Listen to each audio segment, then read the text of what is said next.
All right, for the first time in 3 years, student loan interest resumes today and monthly student loan payments restart next month. Joining me to talk about it this morning, restarting all of this, Maggie Jandro with Jandro Wealth Management, a financial advisor. Good morning. Thank you for being here. Good morning. Thanks for having me. I think that across Connecticut, there's maybe a collective level of anxiety with folks this morning with this information coming down. Interest starting today, what does that mean real world? Yeah, it starts September 1st. So while you don't have to make your payments until October 1st, interest starts accruing. So by not starting your payments now, that pesky interest starts accruing. So you may want to start payments now. So let's empower people. They're feeling overwhelmed. We've had 3 years off in some capacity from doing this. What do you want folks to know to make the best transition possible? Yeah, so obviously President Biden's student loan forgiveness didn't pass through Congress, but the administration was able to create this new program called the SAVE program, SAVE, and a lot of folks should take a look at if this repayment program is right for them, because it's touted to be able to save people quite a bit of money. How is the picture changing? Has anything changed? Is the picture looking different, or is it business as usual? The payments are back and you got to do what you got to do? There are some changes. First off, your loan servicer might be someone new. You should have gotten an email about that. Now, that shouldn't change your monthly payment or interest, but you might have to be logging into a different website. So you can find out either through email or go to the Federal Student Aid website to see if that change impacts you. Any new protections when it comes to folks and late payments that we need to know about? There are. So you won't be charged late payments anymore. Your loans can't go into default, and any delinquencies aren't going to be reported to those credit reporting agencies. So if you're late, it's not going to impact your credit score the way it used to.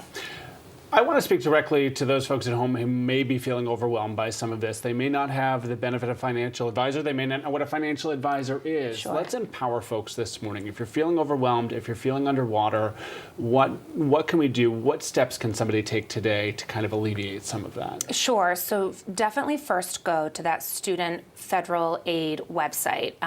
They're going to have a lot of free information for you. You can also call your loan servicer. Those people should have been trained over the last 3 years on all the new changes that are happening. There's a lot of free resources out there, and of course, contact a financial advisor. Many of us are well versed in student loan repayment. Any common pitfalls or mistakes that you see people make that maybe we can help some other folks avoid as we transition into these repayments? Yeah, first off, ignoring the changes. Don't bury your head in the sand. Empower yourself. Information is power, and make a right decision for you. Another common pitfall is listening to your friends and family. Everyone's situation is going to be really different. So again, meet with a professional to understand what the right situation is for you.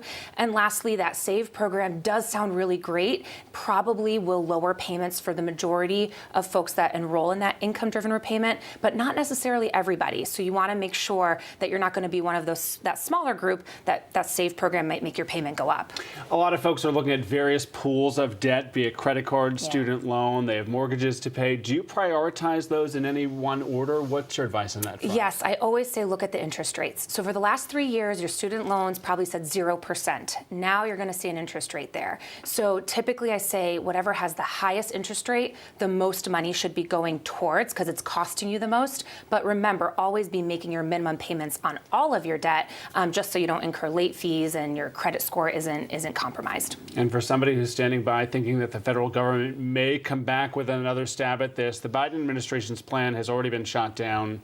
Is there any movement on that front, do you think? I heard that the president is trying to do something about that, but we can only make decisions based on information today. So I would still say start repaying those student loans, and if forgiveness is down the line, then that's great. But if not, at least you've made your loans on time. Maggie Jandro Financial Management, thank you for helping us kind of take a collective deep breath this morning, wishing folks the best, and thank you for being here. Thank you for having me.